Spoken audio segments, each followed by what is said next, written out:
Her fingers brushed mine as she handed me the 20, and I felt the paper stick slightly.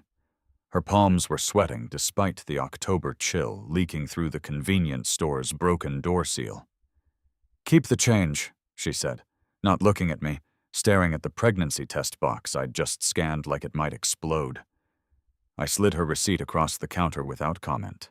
Third person this shift buying one, none of my business. The fluorescent lights overhead buzzed in that persistent way that meant the ballast was dying, and I made a mental note I wouldn't fix because I didn't fix things anymore. Not unless I was getting paid, and definitely not for the chain that paid me $9.50 an hour to stand here from 11 p.m. to 7 a.m., while my son slept at Mrs. Chen's apartment upstairs. The woman grabbed her bag and left, the door chime sounding tired. I had 4 hours left on my shift, and the exhaustion was already setting into my shoulders the way it did every night around 2 a.m., that specific kind of tired where your body feels like it's made of wet concrete. I rubbed my eyes, then caught myself. "Don't touch your face, Eli. You haven't washed your hands since the last customer," and reached for the hand sanitizer instead. The door chimed again. I looked up expecting another insomniac buying energy drinks or cigarettes, but instead I saw her. She was maybe 5'6", wearing a charcoal blazer over a white blouse that somehow still looked crisp. Despite the hour, dark jeans and ankle boots that clicked purposefully on the scuffed linoleum as she walked straight to the counter without browsing. Her hair was pulled back in a ponytail that had probably been neat 8 hours ago, but now had a few strands escaping around her face. She had the kind of face that made you look twice, not because it was perfect, but because it was sharp and intelligent, and carried an expression that said she was used to being the most competent person in any room. "Are you Eli?" she asked. I paused, my hand still on the sanitizer bottle. "Yeah. Do I know you?" "Charlotte Webb. I'm with the DA's office." She pulled out a badge wallet, flipped it open quickly. I caught a glimpse of her ID and the official seal, then closed it again. "I need to ask you some questions about an incident 3 weeks ago at the construction site on Broad Street. You were one of the witnesses who called 911. My stomach dropped. The construction site, the old man, the CPR. "I already talked to the police that night," I said carefully. "Gave my statement." "I know. I read it." She pulled out her phone, swiped a few times, then held it up so I could see the screen. It was a photo of a form, my handwritten statement from that night, my signature at the bottom. "But there's a discrepancy between your account and 2 other witnesses, and I'm trying to establish a timeline. This is for a civil case, not criminal. The family is suing the construction company for negligence." I leaned against the counter, suddenly feeling every one of the 72 hours I'd been awake over the past 4 days, when you added up the broken sleep between Maverick's nightmares and my shifts.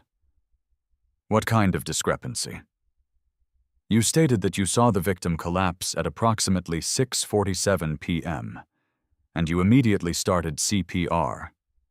2 other witnesses say they saw you standing over him for several minutes before you started compressions. The construction company's lawyer is trying to argue that delayed response time contributed to the outcome." The outcome. The old man had died. I'd known that already. One of the EMTs had told me quietly while they were loading him into the ambulance, a professional courtesy because I'd done everything right, and he could see it in my technique. But hearing her say it now, in this fluorescent-lit store that smelled like burnt coffee and floor cleaner, made something twist in my chest. "I didn't delay," I said. I checked for a pulse, confirmed he wasn't breathing, tilted his head back to clear the airway, and started compressions. That's protocol.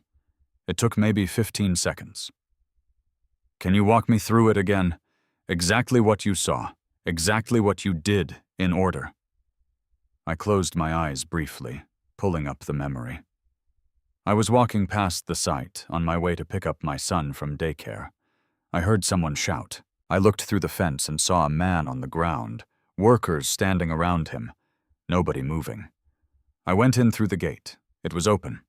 I knelt down, checked his pulse at the carotid. No heartbeat. Checked his breathing. Nothing. I asked someone to call 911 if they hadn't already. Then I started CPR. 30 compressions, 2 rescue breaths, repeat. I kept going until the EMTs arrived and took over. She was typing notes on her phone as I spoke, her thumbs moving fast. And you have medical training? I'm certified in CPR and first aid. Took the course 4 years ago, renewed it last year. Why? The question was casual, but I could hear the weight behind it. She was building a profile, figuring out if I was credible. I used to work in environments where it was required, I said, which was true. Defense contractors didn't let you touch high-voltage systems without current safety certifications. She looked up from her phone, and for the first time since she'd walked in, she actually looked at me. Not at Eli, the witness, or Eli, the night shift cashier, but at me as a person. Her eyes were dark brown, almost black in this lighting, and there was something in them that made me think she was re-evaluating her initial assessment. You saved his life for 17 minutes, she said quietly. The EMTs said that without your intervention, he would have been dead before they arrived. The family knows that. They're not blaming you. They're blaming the construction company for not having an AED on site and for not having their workers trained. Then why are they saying I delayed? Because the construction company's lawyer is grasping at straws, and he found 2 witnesses who were far enough away that they couldn't see what you were doing, only that you were kneeling there. I'm deposing them next week, and I need your account to be airtight. She paused. Would you be willing to give a formal deposition? When? I can work around your schedule. I know you're working nights. I called the store earlier, and they said you're here Tuesday through Saturday, 11 to 7. Of course she'd done her homework. That was the kind of person she was. Thorough, prepared, relentless. I have my son during the day, I said. He's 3. I can't bring him to a deposition. We can arrange childcare. The county has a family services room with supervision. I should have said yes immediately. This was the right thing to do. Help the family get justice. Make sure the construction company faced consequences for their negligence. But something in me hesitated. Some deep exhaustion that made even the thought of adding one more obligation feel impossible. She must have seen it in my face because her expression softened slightly. Think about it. Here's my card. She pulled a business card from her blazer pocket and set it on the counter between us. Call me when you decide. Even if it's just to say no, I'd appreciate knowing either way. I picked up the card. Charlotte Webb, Assistant District Attorney, Philadelphia County. Office number, cell number. Email. I'll call you, I said. She nodded once, then turned to leave. She was halfway to the door when she stopped and looked back. Thank you, she said, for what you did that night. Not everyone would have stepped in.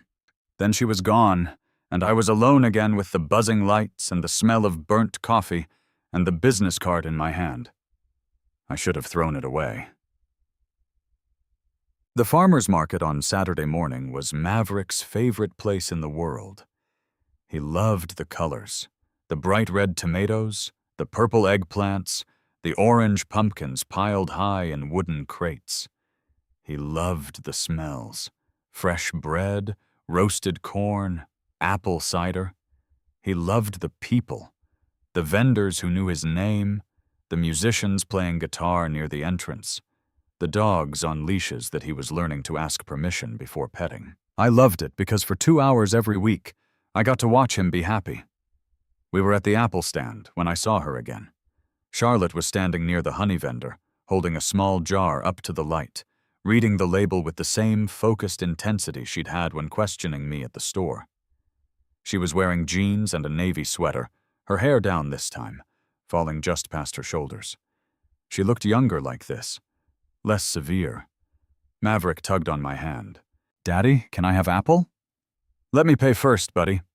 I handed the vendor a $5 bill for the bag of Honey Crisps, then fished out one of the apples and wiped it on my shirt before handing it to Maverick.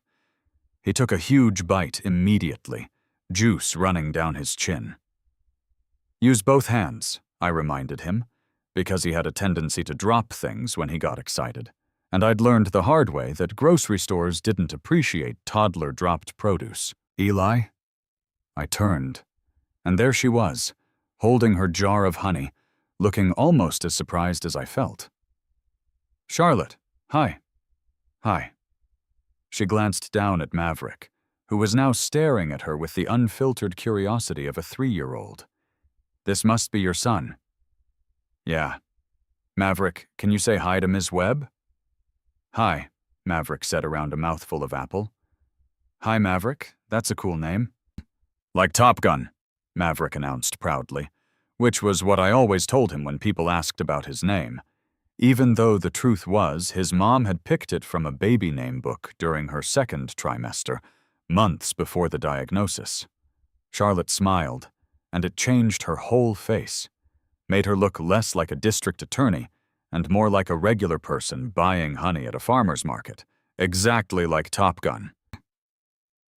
There was a pause, the kind that happens when two people run into each other unexpectedly and aren't sure if they should make small talk or part ways quickly. She spoke first. Have you thought about the deposition? Yeah, I'll do it. Her eyebrows rose slightly. Really?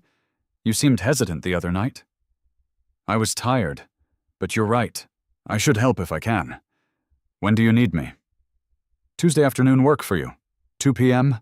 I can have childcare arranged by then. I mentally calculated my sleep schedule. If I got home from my shift at 7:30 a.m., slept until 1 p.m., I could make it work.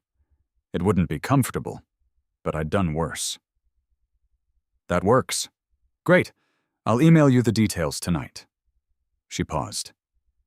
Do you have my card still, or do you need another one? I have it. Good. Another pause. Then she looked down at Maverick again. How old did you say he was? 3.5? He's very well behaved. I almost laughed at that because Maverick's definition of well-behaved was a moving target depending on how much sleep he'd gotten and whether I'd remembered to pack his favorite snacks. But I appreciated the compliment anyway. Thanks. He has his moments. Maverick chose that exact moment to prove me right by dropping his apple core on the ground and then immediately trying to pick it up to keep eating it. No, buddy, that's done. Leave it. I scooped him up before he could grab it, then picked up the core myself and carried it to the nearest trash can while he protested loudly. When I came back, Charlotte was still standing there, watching us with an expression I couldn't quite read. Sorry about that, I said. Don't apologize. He's 3. That's what they do. She shifted the honey jar to her other hand. I should let you get back to your morning. I'll see you Tuesday. See you Tuesday. She walked away, and I watched her go for longer than I should have, before Maverick started squirming to get down. The deposition took place in a conference room on the 4th floor of the district attorney's office, which was somehow both more intimidating and less impressive than I'd expected. The room was windowless, the table was fake wood laminate, and the court reporter's machine made a quiet clicking sound that reminded me of Mrs. Chen's old sewing machine.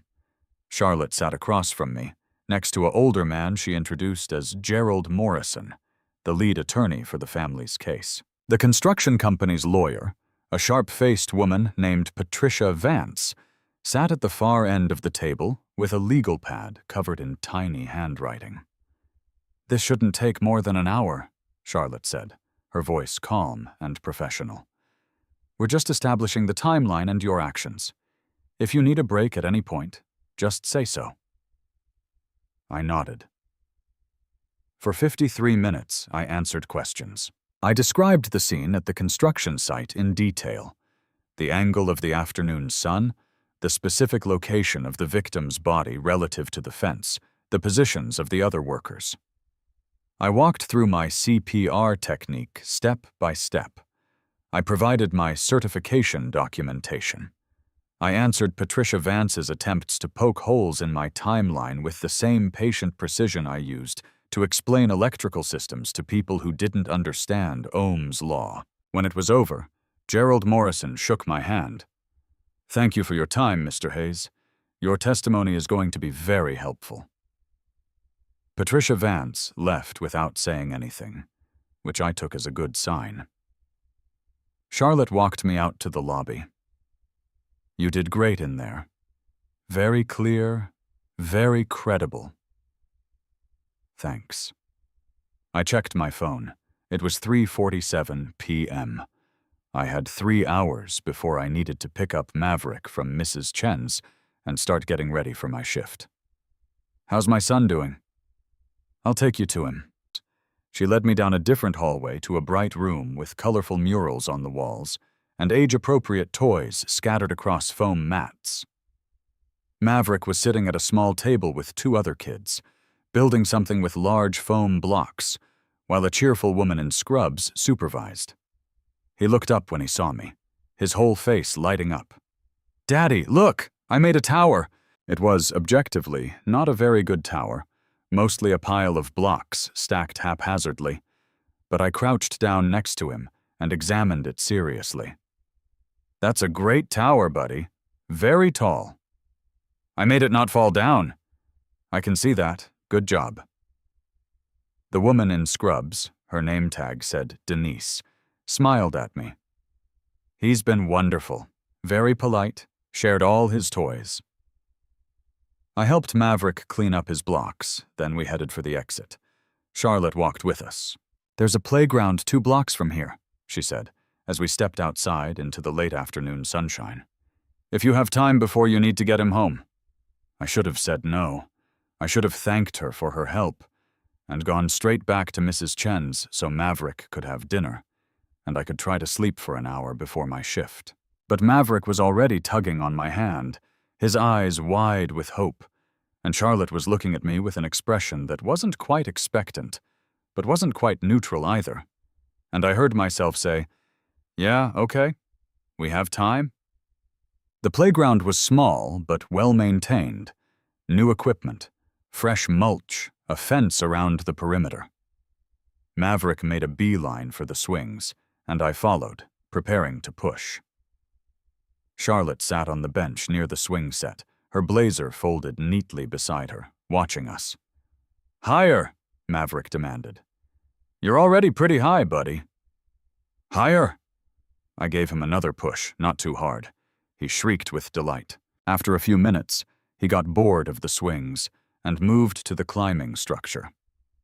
I stayed close, ready to catch him if he slipped, while Charlotte remained on the bench. "You're good with him," she said. I glanced over at her.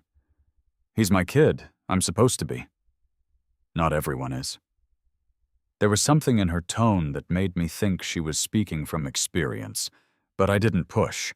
Maverick successfully navigated the ladder to the slide platform, then turned around and waved at me. "Daddy, watch me!" "I'm watching!" He slid down, landed in the mulch, then immediately ran around to do it again. Charlotte stood up and walked over to stand next to me. "Can I ask you something personal?" "Sure." "The deposition paperwork listed you as Maverick's sole guardian. What about his mother?" I watched Maverick climb the ladder again, his small hands gripping the metal rungs carefully. "She died when he was 18 months old. Cancer." "I'm sorry. It was 2 years ago." I don't know why I added that detail, maybe to make it clear that I'd had time to process it, that I wasn't freshly grieving, that I was functional. "We're doing okay now. You work nights and take care of him during the day. That can't be easy." "It's not. But Mrs. Chen, my neighbor, helps a lot. She watches him when I'm sleeping, and I pay her what I can." I paused. I used to have a different job. Better pay, better hours. But after Jenna died, I couldn't do it anymore. Too much travel, too much time away. So I quit, and now I work at the store. What was the old job? I hesitated.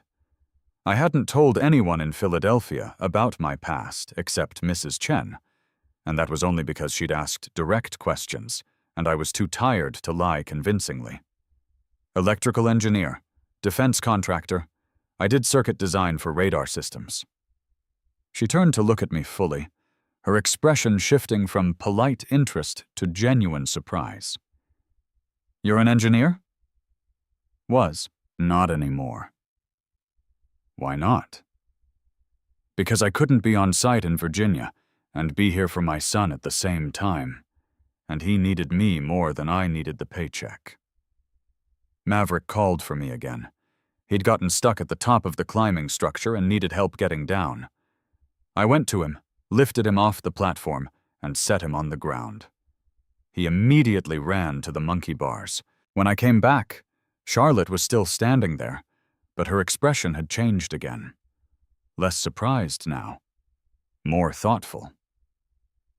That's why you knew how to do CPR so well, she said. The defense contractor job required it. Yeah. And that's why you're working night shift at a convenience store instead of using your engineering degree. Yeah. She didn't say anything else, but I could see her mind working, processing this new information and slotting it into whatever mental file she had on me. Maverick played for another 20 minutes before he started showing signs of tiredness, rubbing his eyes, getting clumsy. I scooped him up, and he rested his head on my shoulder without protest. I should get him home, I said. Of course. Charlotte picked up her blazer from the bench. Thank you again for the deposition. And for this. And she gestured vaguely at the playground. For what? For letting me tag along. I don't get to do normal things like this very often. I wanted to ask what she meant by that, but Maverick was already half asleep on my shoulder, and I had exactly 90 minutes to get him fed, bathed, and in bed before I had to leave for my shift. Any time, I said instead. We walked back toward the street together, and when we reached the corner where we'd parked in opposite directions, she pulled out her phone. Can I have your number? She asked. Just in case I need to follow up on anything related to the case. I gave it to her, and she typed it into her contacts. I'll call you if I need anything, she said. Okay. She turned to leave, then stopped. Eli? Yeah? You're a good dad.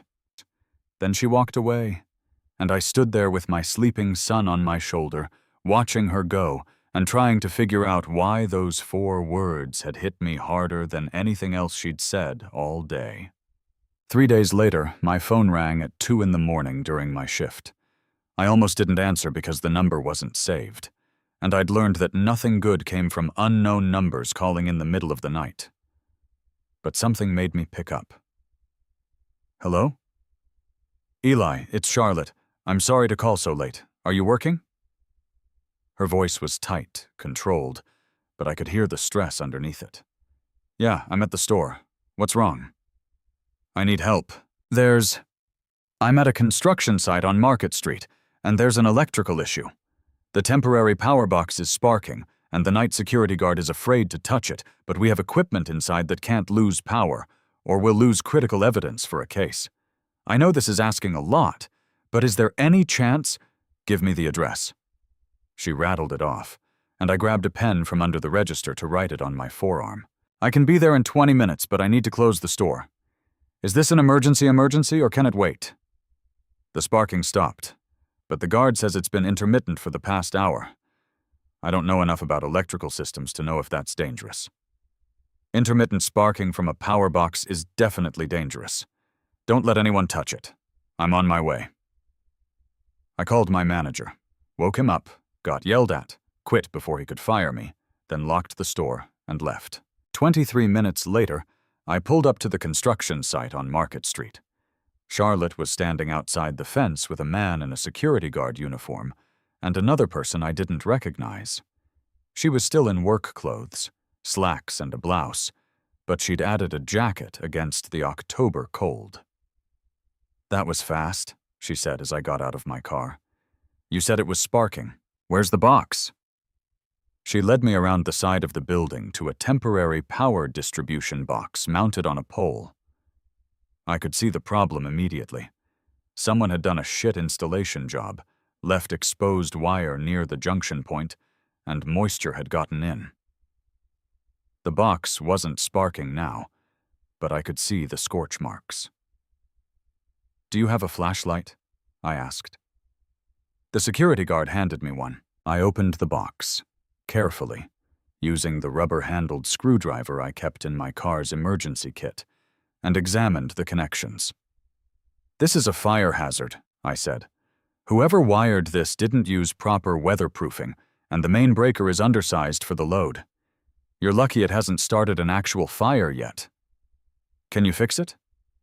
I can shut it down safely so nobody gets electrocuted, but to actually fix it, you need a licensed electrician with proper permits. This is commercial construction.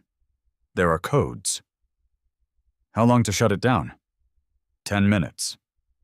I went back to my car and grabbed my tool bag, the one I'd sworn I wouldn't need anymore when I quit the contractor job, but had kept anyway because some habits die hard. I killed the main breaker first, then systematically disconnected the distribution box from the pole supply, capped all the wire ends with proper connectors, and tagged everything with warning labels I found in my kit. When I was done, I closed the box and locked it with the guard's padlock. It's safe now, I told Charlotte. But you need to get a real electrician out here tomorrow morning to install a new box. This one isn't salvageable. What about the equipment inside? What kind of equipment? Digital forensic workstation. We're processing a hard drive for evidence in a homicide case. I thought about it. Does it have battery backup? I don't know. Let's check.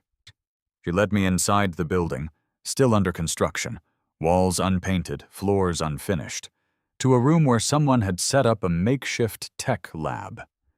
There was indeed a digital forensics workstation, and yes, it had a UPS battery backup, but the battery indicator was yellow. How long has the power been out? I asked. Charlotte checked her phone. 47 minutes since I called you. I looked at the UPS specs. You've got maybe another hour on that battery, then it's dead. Do you have a laptop you can transfer the data to? Not with me. I have one in my car. It's old, but it'll work. Let me get it. I retrieved my laptop, the one I'd used for engineering work, still loaded with my CAD software and analysis tools, and brought it back inside. It took another 30 minutes to safely transfer the forensic data from the workstation to my laptop's external drive, but by 3:40 a.m., everything was backed up and the workstation was properly shut down. Charlotte watched the whole process in silence, but I could feel her tension gradually decreasing as each step completed successfully. Thank you, she said when I finally closed my laptop. I know you quit your job to come here. How do you know I quit? Because you said you'd close the store, and I know your manager wouldn't have let you just leave in the middle of a shift unless you quit. She was right, of course. I needed to quit anyway, I said. That job was killing me. What will you do now? I hadn't thought that far ahead. Find something else. I always do. She looked at me for a long moment, her expression unreadable in the dim construction lighting. I might have something, she said. The DA's office is building a new evidence processing facility, and we need someone to consult on the electrical specifications. It's contract work, part-time, decent pay. Are you interested? I'm not licensed in Pennsylvania. You don't need to be for consulting. You'd be reviewing plans and making recommendations, not doing the actual installation. I should have said no. I should have walked away from this woman who kept appearing in my life at odd moments and offering me things I wasn't sure I wanted. But Maverick needed new shoes, and Mrs. Chen needed her rent, and I was so tired of scanning cigarettes and lottery tickets for $9.50 an hour. Yeah, I said. I'm interested. Good. She pulled out her phone. Give me your email. I'll send you the contract details tomorrow. I gave her my email address, and she typed it in. Charlotte? Yeah? Why did you call me specifically? There are licensed electricians in Philadelphia. You could have called any of them. She looked up from her phone, and in the harsh fluorescent lighting of the construction site, I could see the exhaustion in her face, the kind that came from more than just one late night, the kind that lived in your bones. Because I knew you'd come, she said simply. And I knew you'd do it right. Then she walked me out to my car, and I drove home as the sky started turning gray with approaching dawn, and I couldn't stop thinking about the way she'd looked at me when she said, I knew you'd come. Looking back now, I can tell you that the best relationships aren't built on passion or drama. They're built on showing up. Real love isn't about saving someone. It's about being present while they save themselves. Charlotte didn't fix my grief, and I didn't rescue her from her past. We just gave each other permission to stop performing strength and be tired for a while. That's what healthy looks like: consistency, safety, showing up. Please like and subscribe so we can share more stories like this.